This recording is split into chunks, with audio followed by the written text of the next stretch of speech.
Sorry? So I'm going to start broadcasting. I don't want to go too late tonight. Sure. No. I don't really want to go. I've been sick, man. So this is the Link Cable Podcast, episode 108, which is crazy to say. It's a great number, man. February 25th, 2019. My name is Chris. My name's Kenan. Tim will join us shortly, but he's getting buff. He's getting swole. Yeah, he's getting swole. Swollen. Yeah, man. 108, man. Always Sweegoden. Oh, yeah. This is episode Sweegoden. That's what we should be doing. We should be naming episodes based on like video game stuff. I think we'll run out after a while. I don't think 108 is kind of the upper limit of this, isn't it? We should have thought about this 100 episodes ago. Tim, you want to introduce yourself? Hello, I just came in here. For the listeners? Yeah, I'm Tim, and I just came back from the gym. And I just jumped into that conversation you guys were saying. What rhymes with Kenan? Well, it depends how you pronounce it, right? Okay, what rhymes with either Kenan or Keenan? Scheming? I like that. Chris rhymes with piss. Yes, that's true. I'm sure there's some other better words you could use, but that isn't apt. Ram. Anyways, you guys were why were you guys thinking of why do you want to name each episode after a game? Suikoden 108. Boring. Oh. Well, I mean, if we were doing themed episodes and we talked about Suikoden, but how bullshit, like, I don't know. It's funny when I think about video games. I think we're kind of out of another era. Like, so games that are somewhat, not that Suikoden is modern by any means, but Suikoden at one point was like new games, right? Yeah. And now they're like really, really old to the point where I'm sure that there are people who I'm sure there's a lot of people that still know Suikoden games, but it's not really a lot. Not that Suikoden was like super mainstream when they were released anyways. Mm-hmm. So add to that, like video games not being as popular as they are now back then. Right. Add to that the nicheness of RPGs plus nicheness of Japan plus nicheness of like the game itself. Yeah, right. So when we make references like 108, like how many people actually get that? Yeah, no, maybe do you think everyone who listens to this. Well, that's what I was just thinking. Like, do you think people who listen to video game podcasts not about Fortnite, like pretty much everybody who that invested knows that shit anyways, right? There's no podcast for anyone who plays Fortnite. Period. Fortnite, they don't need a podcast. Yeah, they YouTube videos. Twitch, right? Well, I don't know, like our brand, quote unquote brand. What are you talking about? There he goes again, scheming Keenan. We don't have young people listening to our podcast. No, except the children that are in the background. I'll be shocked if anybody under the age of 30 is listening to our podcast. That'd be cool, though. I'd agree with that. Imagine if there were, though, and like people were playing games based on like what we talked about. Yeah. Well, I don't know. Like I was listening to another podcast and they were mentioning that now it's gotten to the point now where if you mention Final Fantasy VII, there's people who have not played that game. Like it's no longer like of course there isn't.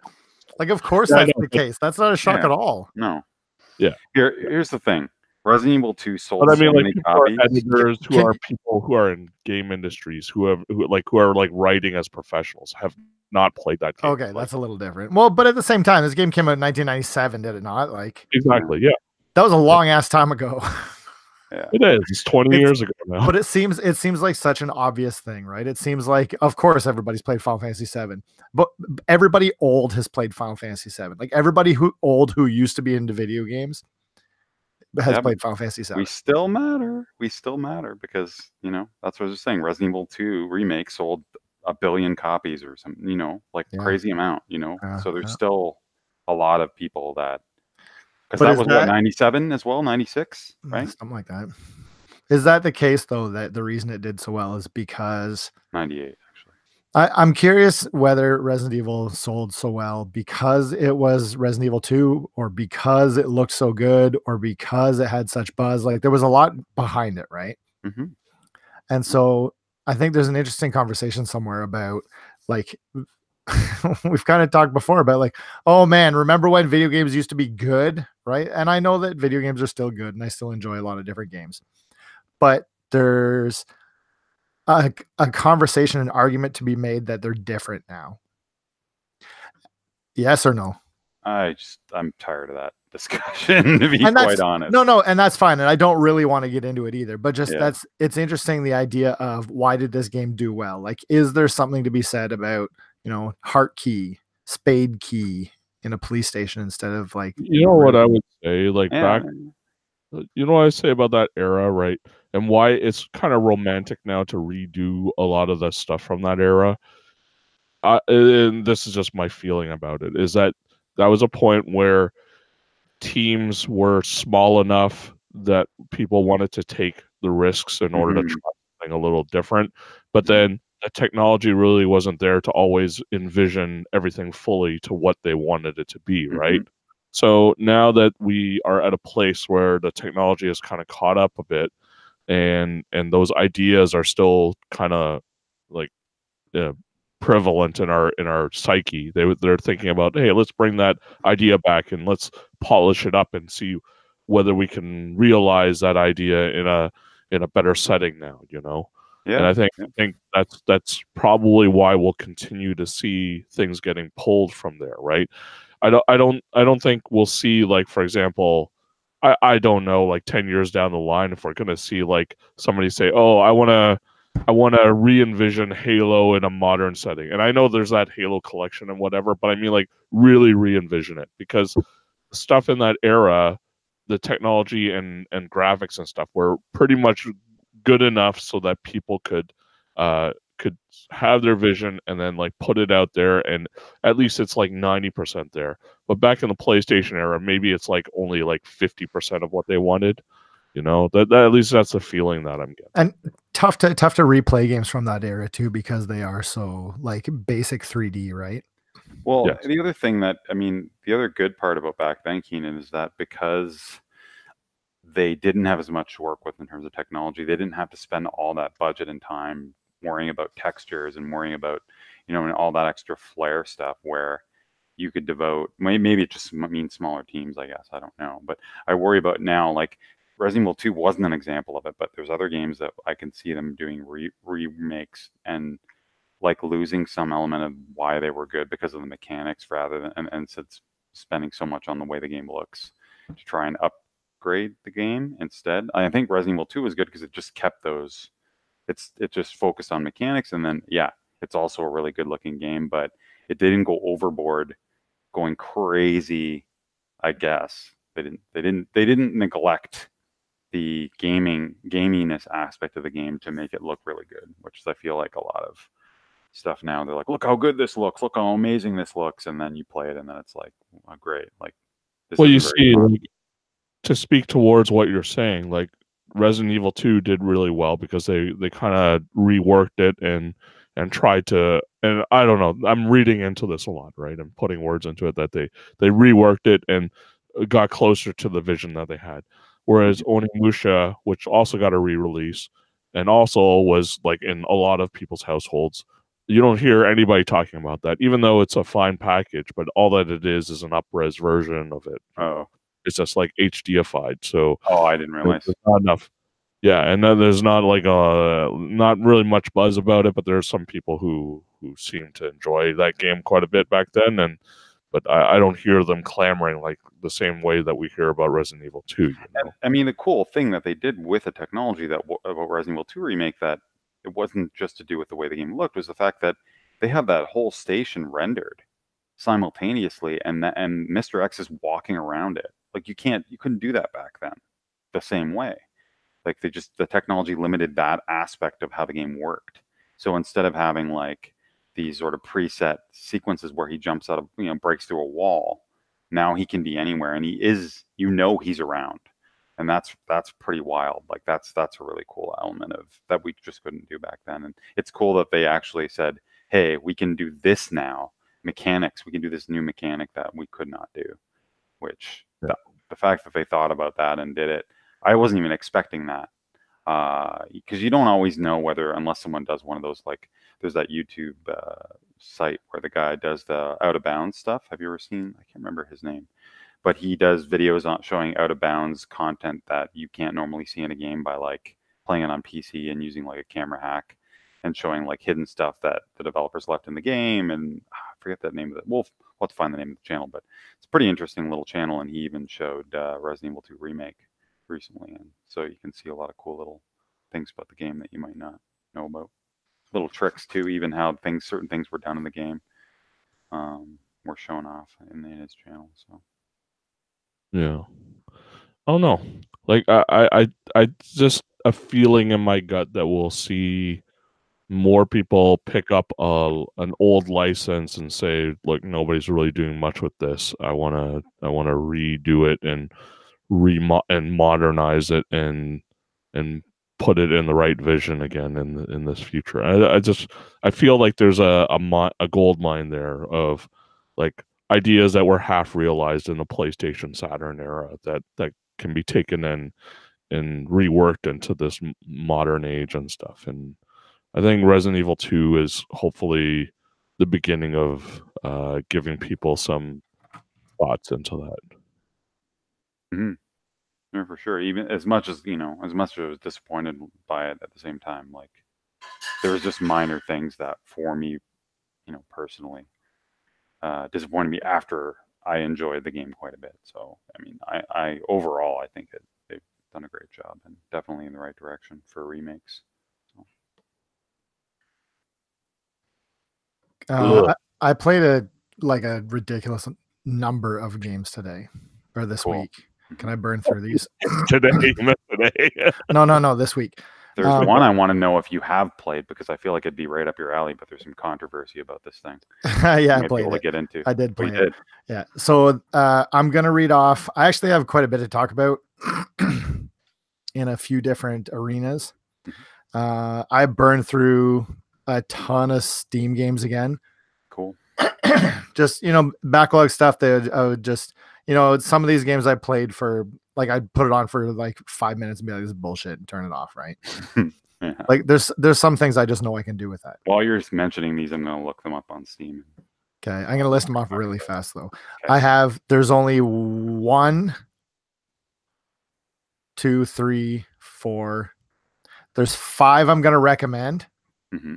And then I got a bunch of meh level games, and I got a bunch of skips. I'm just going to read them all off. You stop me if you hear something interesting, okay? Okay.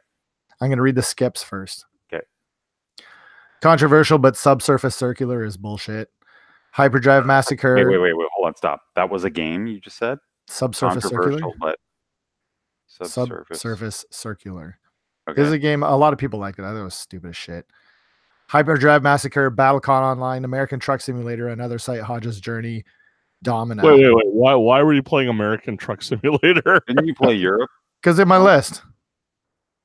Supposedly it's good. But... I just went down. You notice that these games all start with A or B.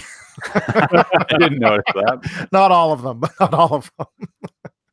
So that's why. And I played it for like 20 minutes. So it's stupid. All right. But those ones are not even worth it because they're just like skip it, not worth anything. Okay, fine. Okay, the games were like, and one of them I really, really can't decide. Okay. Thimbleweed Park is dumb. I'm not interested. And again, it's personal preference, right? I enjoyed it, but not for me. The ending wasn't great, but I enjoyed the actual rest of it. The 15 minutes I played were not my cup of tea. Sure. What made you feel like did you ever have a history with any of the Ron Gilbert games or anything like that? Yeah, a little bit. I think that I struggle with the genre, I guess. I don't want to play this. I've played this already 20 years ago, and it doesn't belong in my world anymore. Yeah. I don't have a better reason than that. Like, and I know that it's not a good reason. I'm not talking the game down. It's just, it's not for me. Sure. Yeah, and I don't think I have the patience for adventure games anymore because I correct me if I'm wrong, but for me, like my memories of this was like playing Adventures of Willie Beamish and having an FAQ open and just trying to get through it. I wouldn't compare it to that type of an adventure game. I think this is really trying its best to be Maniac more Mansion? like Maniac Mansion, yeah, where you have different characters you switch between, and the puzzles are quite good actually. There's a lot of humor that's not annoying, and I think it has all voice dialogue, which was a lot of fun too. So it's if you're gonna play an adventure game, probably a really good one to play. But if you're not super enthused by them. But it definitely is more like that character switching one. Like Dave the Tentacle was like that as well. We talked about it. You talked about it on a show earlier. If you have interest in listening to that discussion, go check the tags on the website. Another meh game. There's a game called Butcher. It's like, do you know which game it is? You're little and you shoot guys. Yeah. It's a hard like massacre shooting adventure. Oh yeah. I remember seeing that. It's not god awful. It's just meh. It's fine, you know. Another game right in between recommend and meh, and I can't figure out which one it is Tokyo 42. Oh, that's on the Twitch. That's free on Twitch. Okay, so Tokyo 42. Pardon me. Isometric. This is in the middle for you. Well, just there's something good here. It's just not very fun, but I like. There's something I like about it, but it's hard to recommend because I don't like really a Syndicate vibe. Yeah, I just don't want to play it, and so that tells me meh, right? Like if I'm not into it, then I'm not into it. Yeah, sure. There's some good about it. It's just not for me, you know.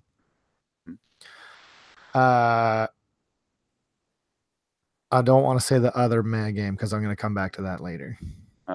That's it. So now the games that I would recommend on the list that I played. Did I tell you I started Ori and the Blind Forest last week? Yeah, you did. Yeah, I finished it. It was pretty good. It just kind of ended though. It was weird. Have you ever had games where you go to play them and you're enjoying it, and then all of a sudden the game ends and you're like, wait, that was the ending? Yeah, usually indie games. It's that. Yeah. It really, really like I was like, I didn't realize that was doing the last thing here. Right. Did you feel like mechanics were fully realized? I can only hear one of you at a time. Sorry. Go ahead. Go ahead, Keenan. Good thing for you, there's 2 sequels, I would say. Yeah, and it's not. I actually really enjoyed it. I thought it was a little precious.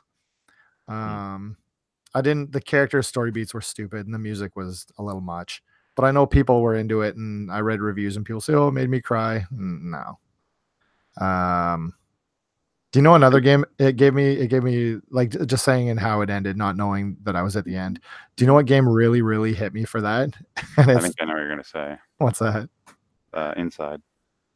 No, I liked Inside. No, but the ending, it just ends really almost like abruptly. It's really abrupt at the end, right? Like, do you know what it was Final Fantasy 12. Oh, I had never finished it. Like the end of Final Fantasy 12, it ended, and I was like, that was the end? I don't know if that's me or the game, but the start really turned me off. Start of Square's never finishing a game and adding a million different extra things to the story. So Ori was pretty good. There's a game that I this is kind of cheating because I've been kind of picking at it and I finally finished it. Have you heard of a game called Glass Masquerade?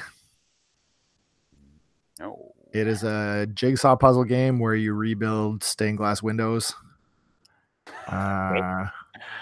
It's a time filler. I kept coming back to it though. I played it I finished it over the course of the year, just kind of like once every month or two. I'd pop into it and do a couple puzzles. All right. It's not fun. It's not good. But I mean, it says something if I actually did every single puzzle in the game, right? Well, it's very highly reviewed. How is it any better or worse than how is it any better or worse than like Microsoft Jigsaw Puzzle or any of those other Jigsaw Puzzle games? It's not.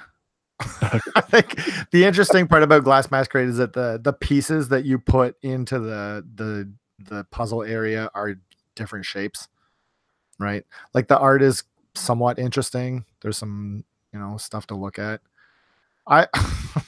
I'm not giving this thing a hard recommend. Okay, it's fine. Sure. But were I you mean, trying to finish it because the sequel's coming out soon? Was that? yeah, what I you- saw that. I saw that. No, I mean, so in the same way with Tokyo 42, there's something cool there, but I just didn't want to play it. Glass Masquerade, I kept wanting to play. So Wait, you beat it? Glass Masquerade. So that's 2.3 hours. Okay, so there's not a lot there. Oh wow, shorter than I would think for that kind of game. But This is we're talking too much about Glass Masquerade. yes, 2 games I really enjoyed. Both of these games are like an hour long. I beat both of them in the series. The first one, I don't know which one is first. I think the first one is Princess Remedy in a World of Hurt, and the sequel is Princess Remedy in a Heap of Trouble. This is a game. I don't really love the CGI. CGI? Am I using the right word? VGI? VG. PGA. Hey, CGA. CGA style of graphics with huge characters and like a 4x3. Looks like Game Boy almost. Worse. It looks like total shit. But this is a game where you play Princess Remedy, and she shoots pills at first, and then it slowly changes into syringes at guys. So what you do is you walk around the map. It looks like a JRPG map, and you walk around the map and you talk to people, and then somebody says, "Oh, I feel really sad because I don't have any friends," and then you kill the monsters that are making them feel sad with your pills. And then when that's like over, a Chris game. the guy goes, "Oh, you know what? I can get along without anybody else." And then you move on to the next person, and you just walk around the world like curing people. Yeah. This is a dark game like about psychiatrists force feeding pills down your throat to make you feel. The ending of the first game is fucking badass. It's the coolest shit ever. I'm gonna spoil it right now. So at the very end, the whole thing is that you're working towards this prince, and the prince has like got every disease imaginable, and it's awesome. When you fight it, it's reminiscent of like Final Fantasy VI's Kefka fight, where you like fight the thing, you break the pieces, and then it like scrolls up and you fight the next layer, and then it scrolls up and you fight the next layer. It was really cool. And then at the end, the prince is like, "Oh, thank you for saving me. You know, this kingdom is yours. Choose to marry whoever you want." And then it lets you go back and choose anybody that you talk to in the game to marry. Right. And so I walked around for a little bit, and I picked, I forget who it was, like, I don't know, Bert or something, just like some fucking guy in the first town. And then we got married, and that was the end. It was awesome. You're so funny. Why? Because you know why? Why? This, when I see this game, do you know what I think? You know what game I think of No. that you will not play because it's too precious? Undertale. This is what it reminds me It's of. not at all like Undertale. Totally reminds me of that. I finished Undertale. I beat it. You did? Yeah. Oh. I hate it, but I beat it. I mentioned that he finished Never it. mentioned you finished it. Yeah. Did you finish it? Yeah. Yeah. Multiple times. Yeah. Anyway. So Princess Remedy in a World of Hurt and Princess Remedy in a Heap of Trouble, highly recommended if it goes on sale for 50 cents. Reminds me of Minute a little bit as well. It's better than Minute. Mm-hmm. Cool. And I mean, don't get the wrong idea about this thing. The game is a piece of shit. It's overwhelmingly positive on Steam. It's fun. Like it's a little shitty game. Like there's not much to it. You shoot some stuff and then it's over. Like it's very short, but it didn't overstay its welcome with you. Yeah, super fun. I beat both of them back to back. Great. Like one sitting, both games. Are there any more or just those? Just those two. But I will if there's a threequel, I will totally buy day one. All right. Speaking of buying day one, I also bought Devotion. Yes. Devotion is a new game by Red Candle Studios, who gained earlier notoriety through the game Detention. That you loved. Yeah, Detention takes place in like 1950s Taiwan in a school. And it's cool because it totally feels like Taiwan. A lot of really interesting things. I mean, for as much as I can guess, Taiwan in the 50s is like. Right. Playing Devotion is fucked up because it's like it is now. It is bang fucking on what Taiwan is now. I saw some of that, and I've never been there, but I've seen enough from movies and shit, and I was like, I was just thinking about you. I was like, this is going to be scare the shit out of Chris. It scared the motherfucking shit out of me because it is so goddamn like, okay, so it takes place over 3 or 4 different time periods, but it's like between 1980 and 1986, I think. Right. But to be honest, a lot of places in Taiwan have not changed that much since 1986. So say things like a calendar on the wall, or like these stickers posted, like ad stickers posted on like in a hallway, or like there's just so many things, like little details where just it is crazy how bang on this thing feels. Right. I started playing it. I played it for about a half hour on my own, and then I was like, I gotta wait for Fanny for this one. Yeah. So I was gonna ask you about that. I actually made her play it. Oh shit. And so I showed her how to use WASD in the mouse, because there's not a lot of like, it's a story game, right? There's not, it's, you know, you click on some stuff and there's some light puzzle elements, but it's for the most part, it's a story game. Yes. And she was having a heart attack. It's a scary ass game. I bet. Yeah. Yeah. It is very, very scary. But the story is actually really interesting, and trying to figure out, it's about a family where you find out very, very soon at the start of the game, so it's not really spoilers. There's a mother and a father and a daughter, and you get the vibe that something happened to the daughter. And so it's kind of the story of a family over 6 years, and you kind of jump back and forth between timelines, kind of piecing bits of the story together. It does a weird spatial thing where you say, like, most of it takes place in the apartment. Excuse me. But it does this weird thing where you think you have the layout right, and then you go through a door and that it leads somewhere that you don't expect it to, and so it's unsettling in that sense. Very, very highly recommended. Again, it takes like 2 hours to beat, 3 hours. But highly recommended for sure. So Love to buy it. Love to buy it right now, but I can't. Why not? You didn't hear about all the stuff that happened today? Today? Yesterday or today, yeah. I mean, it's off Steam right now. No kidding. Yep. That's bullshit. China. That is total bullshit. So I agree. I came onto the show to talk about like the Winnie the Pooh thing, and like that stuff made me laugh so hard. It's amazing. I love it. Holy shit, that's terrifying. It got review bombed on Steam. I got that. Chinese players who loved the game, presumably prior. Actually, I think it's back on, Tim. You can it's still the deluxe edition. It seems like it's just a soundtrack. No, there's a deluxe edition that says that you can buy right now. The deluxe edition is just the soundtrack right now. Yeah. It used to be the game and the soundtrack, and now it's just apparently they might be bringing it back once they patch that stuff out, which is stupid. That's fucked. That's crazy. Probably just come up with a way to revert it. I bet even if they do that. So how do I do on Steam where I force it to not update? I think you're safe, but yeah, there's an option anyway. No, but I want it to not update at all. You want to make sure that when they patch it, I see it right here. Only update this game not when I launch it. Yeah. Always auto update this game. No, I can't. The only 3 options are always keep this game up to date, only update this game when I launch it, and always auto update this game before others. There should be another. I'll look into it for you, because there should be a way, because you shouldn't. I want the version that criticizes the shit out of China. Yep. And I mean, that's the listeners. So the Winnie the Pooh thing, in case people don't know, is that apparently their president is a big baby, and who looks like Pooh, like Winnie the Pooh. I guess so. I mean, the more he like Barbra Streisand's this thing, the more people just mock him for it. I mean, it's what is it? What do they care about what we think anyway, right? But a Taiwanese developer, I'm sure they care what they think. They care, but yeah, it's apparently it was not known to, because it was pretty hidden. Maybe, I don't know.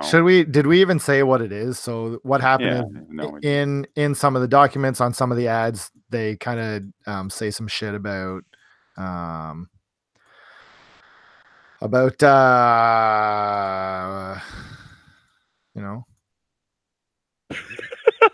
No. About Xi Jinping, the president of China.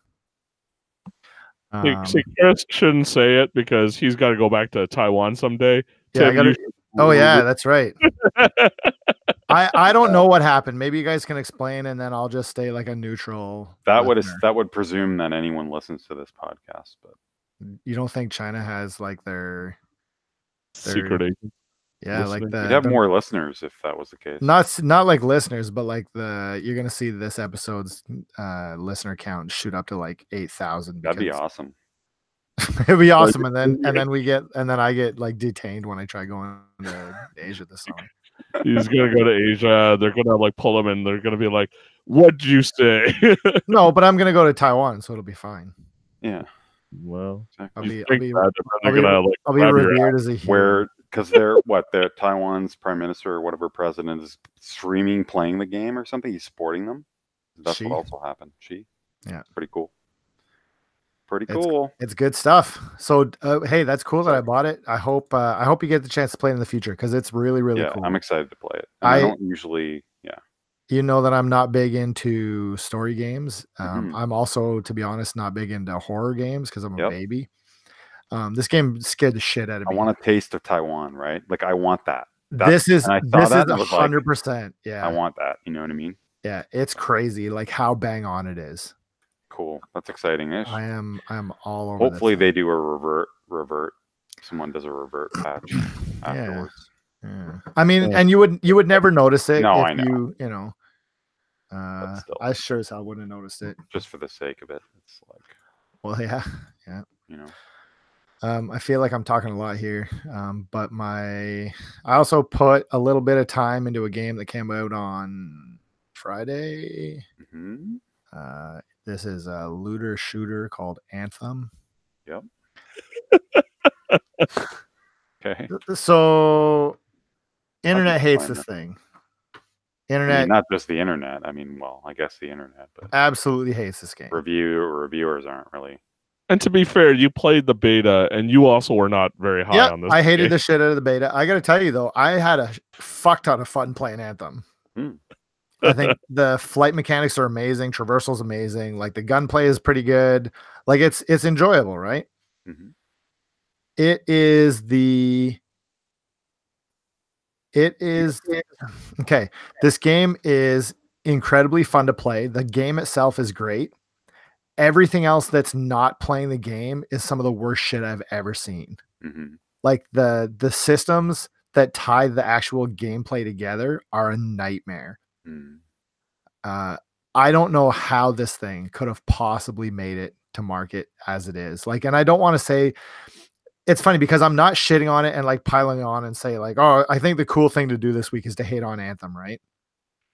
To be fair, I think most people feel the same way as you. I mean, there are some people that are probably hating on it, but I think it just people legitimately were really hopeful, and there are problems with it. Right? There's major problems, like to the point where like, so I played it on Friday a little bit on my own, and then Saturday Gareth and I played for probably 4 hours. I don't think I'm gonna return to it. Like I think I'm done with this thing. Yeah. I don't really have a whole lot to say about it other than playing with Gareth was super fun. I really enjoyed playing the style of game. And I have a quote for you. Whoa. Getting deep here. Devotion inspires bravery. Bravery inspires sacrifice. Sacrifice leads to death. Does that sound familiar to you or no? Yeah, Destiny. Isn't it from Destiny? I'm back in the fold, baby. What? Yeah, I bought it. I bought Forsaken. Oh, I'm so excited. So I gotta say that playing this with Gareth, like I had so much fun. It was really cool. I was into it, and I was like, I really, really want Anthem to be good so I can play this thing, right? Mm-hmm. And I was like, well, why the fuck don't I just play Destiny then if this is what I want to play? I've been thinking that this whole time, but I wanted to see if Anthem was good because legitimately, if it was good, I would have probably played it. But I'm so glad. Am I gonna have to buy this game? Yeah, it's you on do. sale now. And so it is. And the reason why I bought it is Forsaken is 50% off right now. Yep. Okay. And I got to tell you, as soon as I bought it, I was like, you know what? I didn't buy the annual pass or whatever it's called because I wanted to play a little bit first. I want to see if it's something that I could get into again because I wasn't sure if I'm going to be able to play, you know? Right. And I got home from work today and it took forever to install because I had the Even Destiny 2 deleted. Right. So I got home from work today. I was like, oh, I'm going to put it in for about half hour and just kind of fart around and see what's different stuff. And I ended up playing it for like 6 hours. Yeah. It is so good. There's so much stuff in it that you don't even. Oh my god. Well, no, and that's what I'm saying. We haven't even done it all. Yeah. So I'm in the story. I'm at the part where. Well, I won't say anything because Kenan, if you're gonna play it, then I mean, and it's worth going through and not knowing much about it because it's super fun. Yeah, that's cool. I'm gonna put a little more time. I have the year pass annual pass is on sale for 30% off until March something, and so I'm gonna give it a week. And then I'll jump on that one too because I'm super into it. And so what I was gonna say is that while I was playing, I was thinking about Kenan and how we had been talking about are we gonna play Anthem or are we gonna play Division 2, and like kind of neither of them really hit. I was like, fuck, why don't we just play Destiny?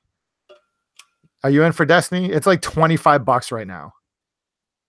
Yeah. I've been playing it the whole time, and I mean, there's a lot of stuff there still. Like, we still haven't even done the one latest raid. Like, I haven't done the old raids. Like, I Sherpa'd my friend to one of the mini raid the other night, and it was super fun with Jackie. Like, just the three of us. It was a blast, and I've done it a couple times already, just for fun, just because I wanted to like help him do it. And the new content comes out next week. Even it's a good time. It's where it needs to be right now, and like, oh man, we need more people anyway to do raids because we still haven't finished the Forsaken raid. Yeah, all right.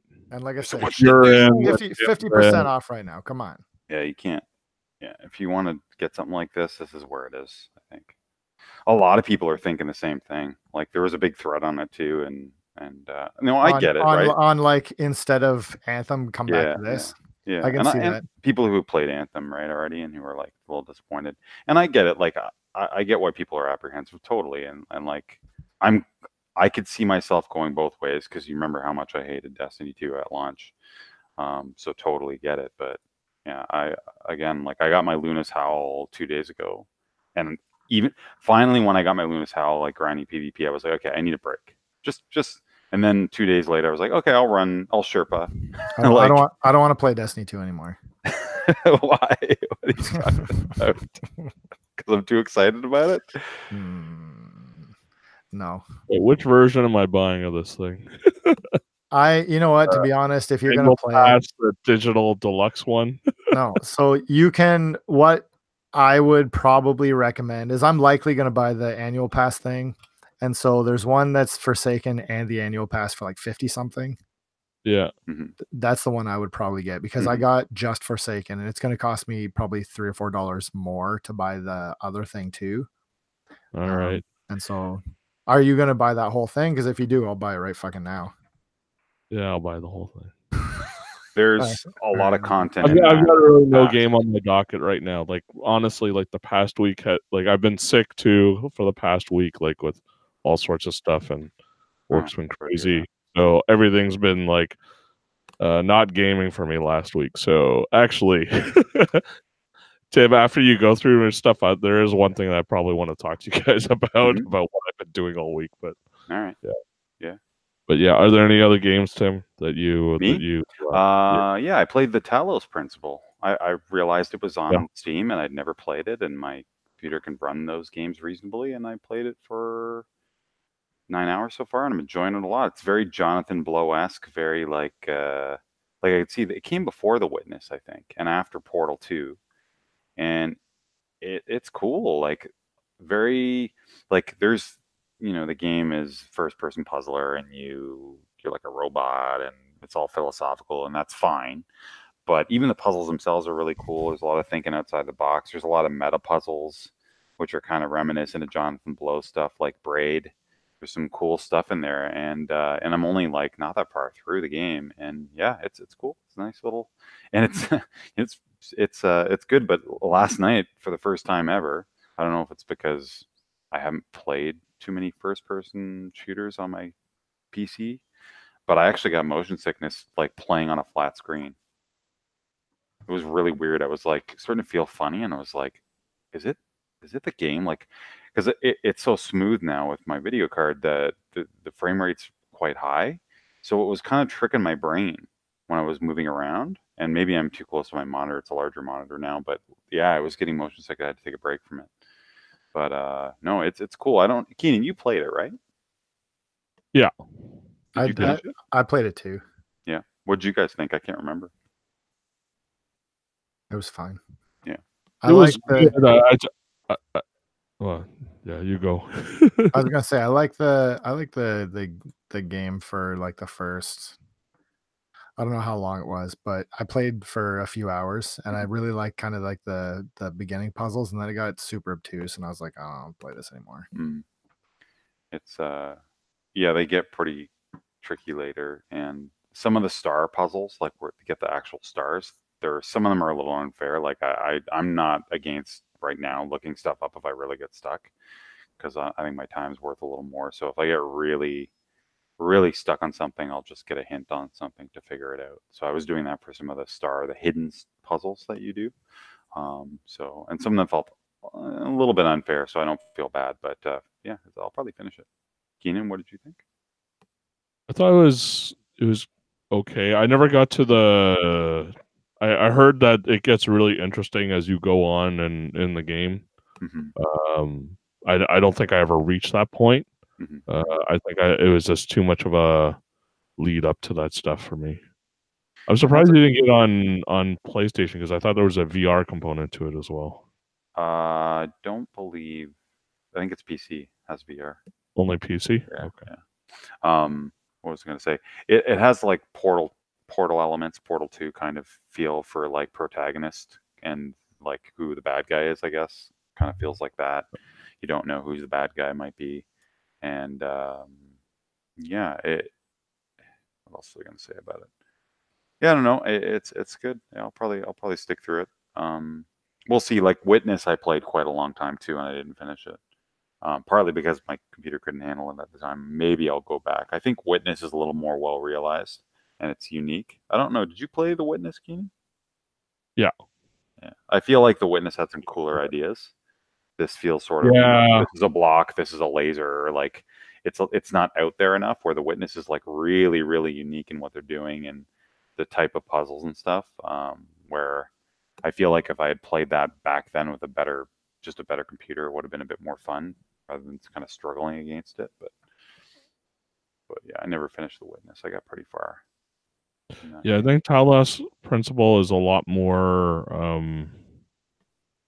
It's like you learn the mechanics of it and then get through it, and then The Witness is about getting into an engineer's headspace or something like that. And it's very meta. There's a lot of meta puzzles in The Witness as well.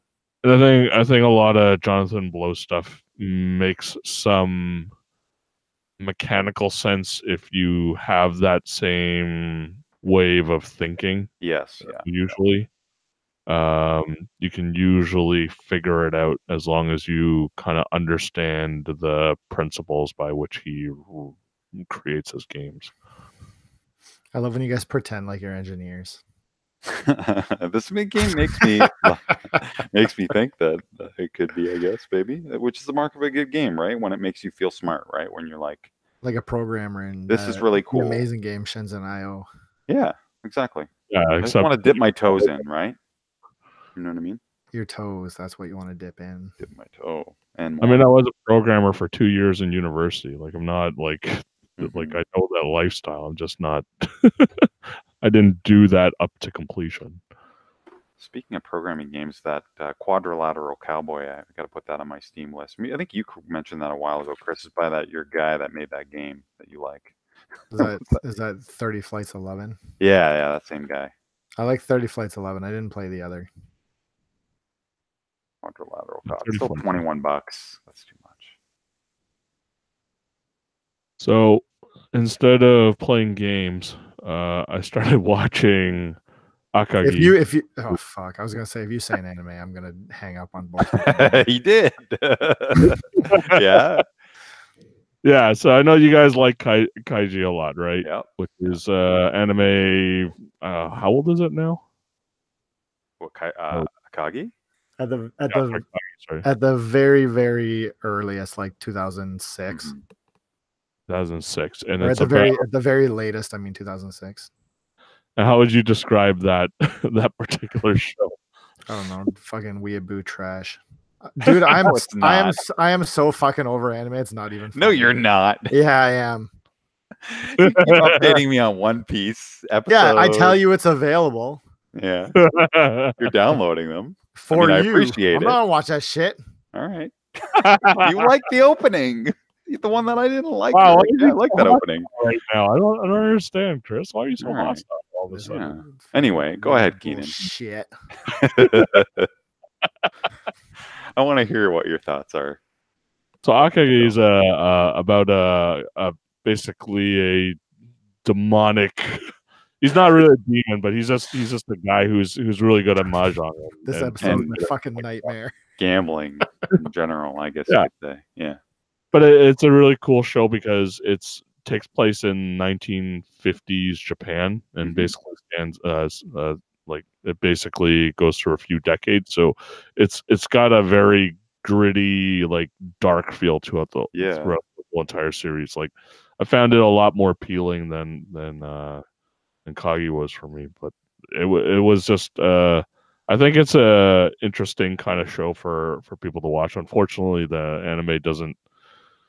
It kind of ends in the middle of a story arc, and it hasn't continued for a long time. So who knows? But yeah. But do you know about the manga? How I don't know. Well, the manga's completed now. Yeah. But like the last, I don't know, however many episodes of that comic is one night. It's like one game. Yeah. Of mahjong. Yep. I mean, if any listeners interested, it's just me saying that. Nobody's interested. It's you kind of have to. For me, it was hard to understand. Well, Chris never we've talked about in Yakuza. He has no interest in mahjong. But this whole entire this comic was so important for a lot of people. Like it spurred the whole interest in mahjong. I play fucking mahjong every time I go back to Taiwan. Yeah. I have no interest in weeaboo bullshit. I like this character today. Keep going. I like this one. Out here. Character that you're putting out there. Anyway, Keenan. Yeah, how did you feel? Because I didn't know anything about mahjong, like how that Japanese style mahjong was played. And I had to look up rules constantly. It's slow. I had to rewatch episodes to and rewind things. It's Japanese mahjong. Japanese mahjong is so stupid compared to like Taiwan. No, really though. Like Taiwan's number one. No. That's not what I'm saying. Taiwan's is like super simple. Like I try to learn how to play mahjong on Yakuza, and it's so like you gotta memorize all these hands because you can only win if you have like one of these 12 whatever. Yeah. Like mahjong in Taiwan, you just match the shit up and then you win or you lose. Yeah, it's more like poker in Japan. Yeah, it's a little bit different. But like I played enough of those games like a lot of time ago, like when I was in Japan. So like a bunch of the games on DS and stuff. So I still kind of remember the rules. So that was my going into it. Like I wasn't completely blank. But I mean, like this show was popular enough that it spurred like a whole bunch of people to start playing mahjong in Russia and stuff. Like it's super popular. Totally see that. But I think what's interesting about the show is just the psychological gamble, the psychological walking through that they do with the entire series, and it's just a completely atmospheric, gritty show that I think it's interesting to a certain set of people that if you like watching older. To weebs. I love the opening too, the guitar, whatever that song is that they. Yeah. That song is really good and old school. So yeah. I wish there was I wish there was a anime or manga based on Go that wasn't super I don't know, aggravating to watch. Like it was more serious like that, and I don't think there is. There was one that I tried to watch. Hikaru no Go. Yeah, that was impossible. That's with a ghost, right? Yeah. I was like, no, not gonna do it. Could you not do it because it was weeb shit? Yep. That's exactly For a right. guy who's slamming it, you seem to know everything out there. I know. I love the character. You're like rattling off titles left and right, you asshole. Like titles shit that came out like 20 years ago.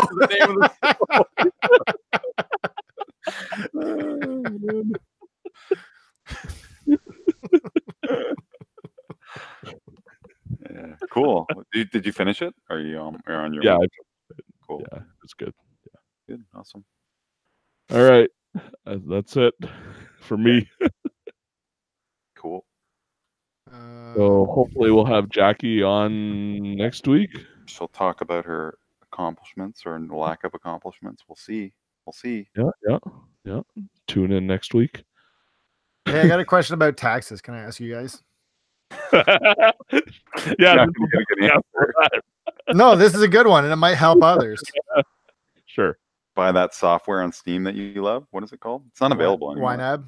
Yeah, it's because they have like a subscription one instead of pay ones. BS. Yeah, it's total BS.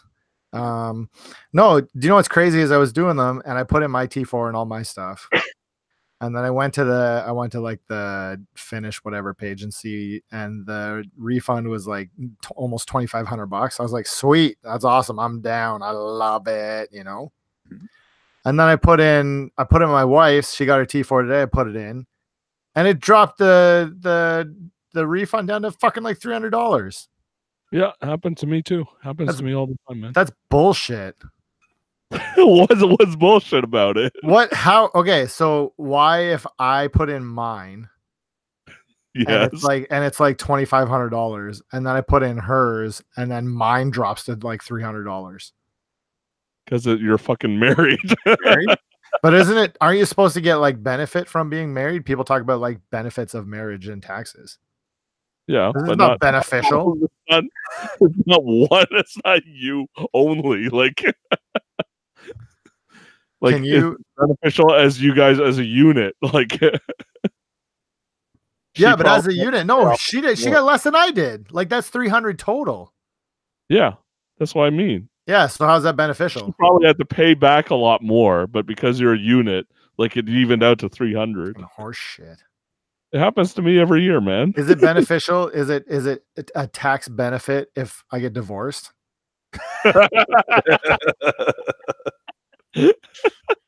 What? How much are we talking here?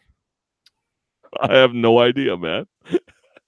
This is a question for a different podcast. I'm pretty I was sure. all ready to like take that 2,500 and do something fun with it. Put it in a TFSA. Sounds fun. And now I got $300 for it. Stupid. Sounds like a special edition of some game that's going to come out. I'm angry. What? The moral of this lesson is you always do your wife's taxes first, and then you put yours in. No. The moral to the story is don't get married. Words to live by, Chris. Yeah. Actually, is that the case though? If you didn't get married but you cohabitate and habitate? It depends if you file your taxes together or not, man. That's all that it is. Yeah, but if your money's together, then it's still like you would like if she owes money and I don't, then it's going to be the same in the wash anyway, right? Yeah, but that's your talk between you and your wife, and say, hey, this is your problems. These are my problems. You can't do that. That's what you were just saying that you wanted to do. No, I just mean don't get married in the first place. Well, what are you talking about? That? Too late now. Cohabitating. Well, that's why I asked about divorce. Is it going to cost me more money to get divorced, or lawyers' fees? You gotta. He gets half of everything. Don't forget, you don't have a prenup, right? No, but we can mutually agree on terms. Yeah. Okay. I don't think so. I can get an extra $2,200 on my taxes every year. 1 year. How you do that? Right? Who gets Tetris? Who gets Puyo Puyo Tetris? Me. Okay. Who gets the Switch? How do you divide this stuff up? I get all of this. He's going to get all of this and no house. That's how the assets are going to get divided. Sounds good. I'll take the video games. She'll take the house and the car. The house that's been paid off. All right. That's all.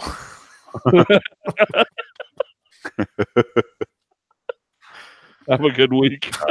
Bye. All right. See you guys later.